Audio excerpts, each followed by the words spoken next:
Olá, caros alunos. Nessa aula de hoje a gente vai falar um pouquinho sobre corrente elétrica, já entrando aí na nossa segunda parte do conteúdo, que é eletrodinâmica, onde as cargas estão em movimento. Então, o primeiro passo para entender os circuitos elétricos, corrente elétrica.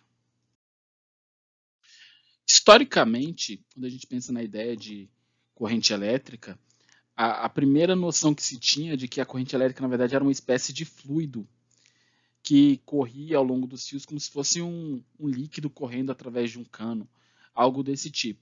O problema é que quando a gente entende bem o modelo atômico, a gente percebe que são partículas, os elétrons são partículas muito pequenas, e elas vão se mover em fios que não vão ser como canos, eles não vão ser ocos, vão estar cheios de átomos, vão ter matéria no caminho. Então, várias modificações no conceito de corrente elétrica foram acontecendo ao longo do tempo, até chegar à visão que a gente tinha hoje. Um outro exemplo que a gente pode citar, ainda nesse raciocínio, é de que, inicialmente, a noção que se tinha de que quem estava em movimento eram as cargas positivas. Isso gerou algumas convenções que são usadas até hoje, mas depois, quando a gente estuda o modelo atômico, a gente entende muito bem que quem tem essa liberdade de movimento são as cargas negativas. Então, um pouquinho desse processo de construção do conceito é sempre importante para que a gente entenda melhor por que, que o conceito é dessa forma, por que, que cada elemento é como é.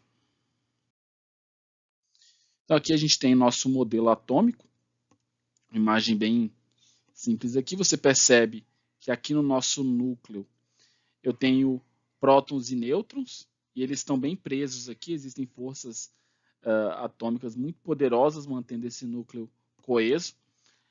E nessa região externa a gente tem a eletrosfera, que é onde os elétrons têm um grau de liberdade grande, tanto é que eles estão sempre em movimento, e é esse movimento, esse grau de liberdade alto, que vai servir para que a gente tenha surgimento de corrente elétrica. Os elétrons mais externos dos meus materiais, eles vão se movimentar dependendo do grau de liberdade que meu sistema tiver. Então, são esses elétrons das camadas mais externas que vão gerar a condução de eletricidade, o que vai ser a nossa corrente elétrica. Então, como a gente já comentou, pensando aqui num fio onde eu tenha movimento de cargas, a gente acaba tendo uma diferenciação entre o sentido real ou o sentido convencional. Tá? Convencionou-se que quem se move são as cargas positivas. Então, quando a gente for pensar em movimento convencional, a gente vai estar nesse sistema aqui embaixo, em azul, onde a ideia é que as positivas se movem. A gente hoje sabe que não é assim, mas historicamente a construção do conceito vem dessa ideia. E a partir daí, toda vez que eu perguntar para vocês sentido convencional de corrente, vocês vão pensar que é do menos para o mais. Se eu falar simplesmente o sentido da corrente elétrica, vai ser do menos para o mais. Se a questão, por acaso, falar um pouco sobre movimento de elétrons ou sentido real de movimento de cargas, aí a gente vai entender que pelo modelo atômico quem se move são os elétrons, então esse sentido real vai ser do mais para o menos, sentido convencional do menos para o mais. Se ele não falar nada, a gente sempre vai usar o sentido convencional, que é esse aqui. Então, ficar muito atento ao jeito que a questão está escrita, porque isso vai ajudar a gente a entender melhor e a buscar o melhor caminho para resolver essa questão. Chegando aqui à equação para descrever a corrente elétrica, equação relativamente simples. A gente tem a letra I, que vai indicar aí a intensidade dessa corrente elétrica, a letra Q, que vai estar me dizendo quanto de carga, a gente já vinha usando a letra Q para isso, e o ΔT, que vai ser o intervalo de tempo. Então, por definição, a corrente elétrica, a intensidade da corrente elétrica, está associada, ela está me dizendo quanto de carga está atravessando um condutor por unidade de tempo. Como a gente já estudou, a carga é medida em coulombs e o tempo é medido em segundos. Então, a nossa unidade de medida seria coulombs por segundo, o que daqui para frente a gente vai chamar de ampere. Então, toda vez que a gente for trabalhar com corrente elétrica, nossa unidade de medida padrão é ampere. E aí a gente tem que lembrar de converter se for necessário. Por exemplo, se ele te der aí 10 a menos 6 vai ter aquele microampere, 10 a menos 3 miliampere, da mesma forma como a gente fez em outros conteúdos. Então, uma equação relativamente simples, você tem 3 elementos, ele geralmente vai fornecer 2 e perguntar o que está faltando. Uma questão aqui para a gente usar de exemplo. Uma corrente elétrica de 0,15 amperes, então ele já me deu o valor dessa corrente elétrica, é formada em um fio condutor durante um intervalo de tempo de 2 minutos. Então eu já tenho a corrente e o tempo. E aí só sobra uma coisa aqui para ele perguntar, determine quanto de carga vai passar aqui. Então, primeira coisa, organizar. Eu já sei quanto vale o I. I é igual a 0,15 ampere. Eu já sei quanto vale o ΔT, que vale 2 minutos. Lembra que eu falei que ampere é o equivalente a coulomb por segundo? Então, eu não vou poder usar esse tempo em minutos. Vou ter que fazer essa transformação antes de fazer o meu cálculo. Então, eu tenho 2 vezes 60, porque um minuto tem 60 segundos, eu tenho 120 segundos, é o intervalo de tempo que a gente tem. Feito isso, corrente é carga sobre tempo. Vou substituir tudo que eu tenho. Então, vai ficar 0,15 é Q sobre 120. Se está dividindo aqui, eu vou passar para cá multiplicando. Então, nesse caso, 0,15 vezes 120 é igual a Q. Então, nossa carga vai ser o resultado dessa conta, 15 vezes 120, ou 0,15 vezes 120, o que vai dar uma carga igual a 18 coulombs durante esse intervalo de tempo. Um segundo exemplo aqui já com alguns elementos a mais, mas também não deixa de ser simples. Vamos lá. Determine a intensidade da corrente elétrica que percorre um fio condutor, sabendo que o intervalo de tempo é de 2 segundos e que esse condutor vai ser atravessado por 4 vezes 10 elevado a 20 elétrons. Aqui, eu não sei qual é a carga, eu sei qual é o tempo. Então, vamos lá. Eu sei que ΔT é igual a 2 segundos. Eu sei que o número de elétrons é igual a 4 vezes 10 elevado a 20. E eu vou precisar descobrir a carga. Então, antes de saber quanto vale a corrente, que é carga sobre tempo, eu vou precisar saber quanto vale a carga.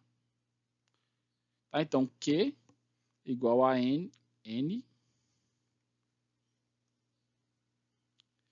vezes E. Tá? A questão não deu o valor de E, mas como ele é tabelado, tá? Se for uma questão que eu passar no formulário, eu vou fornecer esse valor. Mas, só para a gente relembrar, nosso Ezinho ele vale 1,6 vezes 10 elevado a menos 19 coulombs. Então, eu tenho tudo que eu preciso para descobrir quanto vale a minha carga total, que é o que a gente vai fazer agora, que é igual a N. Quanto vale N? 4 vezes 10 elevado a 20 vezes E. 1,6 vezes 10 elevado a menos 19.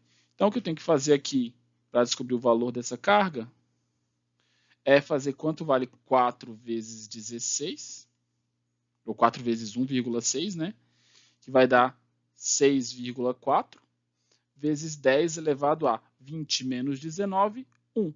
Então, isso aqui dá 64 coulombs de carga. Agora sim, eu tenho condições de descobrir a intensidade da corrente elétrica. Para isso, I é igual a Q sobre ΔT. Agora eu sei quanto vale ΔT e sei quanto vale Q. Então, I é igual a 64 coulombs dividido por 2 segundos, o que dá 32 amperes de corrente elétrica. Agora a gente vai falar um pouquinho sobre os efeitos da corrente elétrica. Tá? Então, em cada situação a gente vai tentar entender que efeitos que ela vai gerar no meu sistema. O primeiro efeito é um efeito térmico, também conhecido como efeito Joule. Esse efeito ele consiste em aquecer as coisas. Quando eu falo de efeito térmico, as coisas estão esquentando. Qualquer aparelho que tiver sujeito a uma corrente elétrica, qualquer material que esteja recebendo uma corrente elétrica, ele tem uma tendência natural de se aquecer. Por que isso vai acontecer? Pensa que esses elétrons têm que passar por um fio e que esse fio está cheio de coisas, está cheio de átomos no meio do caminho. Então, está aqui meu sistema. Esse aqui no meu fio. Ele está cheio de átomos, de coisinhas aqui no meio do caminho. E os meus elétrons, eles vão tentar passar. Só que quando eles tentarem passar, eles vão bater em uma coisa ou em outra. E isso vai gerar agitação térmica. Como a gente definiu lá no segundo ano, a agitação térmica tem a ver com temperatura. Se as partículas estão mais agitadas, a temperatura subiu. Então, um efeito natural que gera perda de energia elétrica é calor. Agora mesmo, se vocês estiverem assistindo essa aula usando um computador, talvez esse computador já tenha se aquecido dependendo do tempo que ele está ligado. Por quê? Porque a corrente elétrica vai fazer ele se aquecer.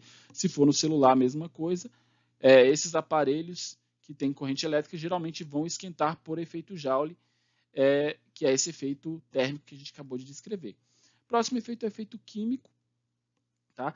Quando uma corrente elétrica percorre alguma solução ou percorre algum material, é comum, dependendo dos elementos, das substâncias que eu tenho ali, que ele possa causar alguma reação química, catalisar alguma reação química ou quebrar alguma ligação atômica, já que as ligações atômicas, como vocês estudaram, todas são baseadas em como os elétrons estão organizados, como esses elétrons se comportam.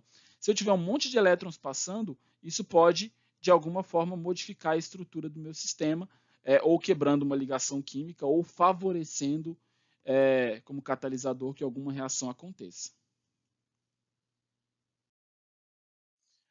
Além disso, a gente tem um efeito luminoso, tá? Quando a gente usa lâmpadas para gerar luz, a gente está se aproveitando desse efeito luminoso.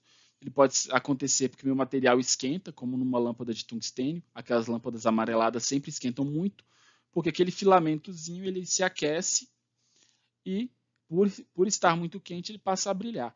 Tá? Um outro jeito de acontecer esse processo luminoso tem a ver com essa corrente elétrica passar por alguma substância, deixando os elétrons das camadas mais externas excitados, eles realizam um salto quântico e esse salto quântico gera luz. A gente vai aprofundar melhor esse tipo de fenômeno mais para o final do terceiro ano, mas a princípio basta pensar na ideia de que eu posso gerar luz a partir da corrente elétrica. Tá?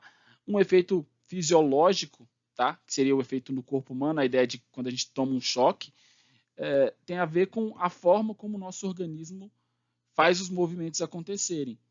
Então, quando eu quero mexer minha mão, meu cérebro envia uma mensagem para minha mão. Essa mensagem é um impulso elétrico, então ela é corrente elétrica. Então, é como se o meu cérebro estivesse dando um pequeno choque no meu músculo e ele fecha e ele contrai por conta desse pequeno choque que ele está levando. O que acontece se eu levar um choque grande é que eu corro o risco de não conseguir abrir minha mão. Então é muito comum as pessoas ficarem grudadas em alguma coisa que deu um choque. Você pegou o objeto deu um choque, sua mão fecha e você não consegue abrir. É algo para se tomar bastante cuidado. Tá? Além, é claro, dos outros efeitos. O efeito térmico vai acontecer no corpo humano também. Então é muito comum uma pessoa que toma um choque grande ter queimaduras. Então é algo realmente bastante perigoso, dependendo do valor da corrente elétrica e do caminho que a corrente elétrica percorre dentro do corpo da pessoa, pode ser fatal. Então, muito cuidado ao manusear itens elétricos sem noção de quanto de voltagem, quanto de tensão pode estar tendo ali. Tá? E, por fim, a gente tem o efeito magnético, que é cargas em movimento geram um campo magnético. Uma das partes finais do terceiro ano é dedicada a entender esse efeito magnético, que é a parte de magnetismo. A gente vai estudar como que a corrente gera esse magnetismo, como que o campo magnético se comporta em diversas situações. Tá? Pessoal, a ideia para essa aula é isso. Espero que tenha ficado bem claro o conteúdo. Qualquer dúvida, estou à disposição, mandem mensagem e eu vou tentar respondê-los de forma mais rápida possível, tá? Então, bons estudos e cuidem-se.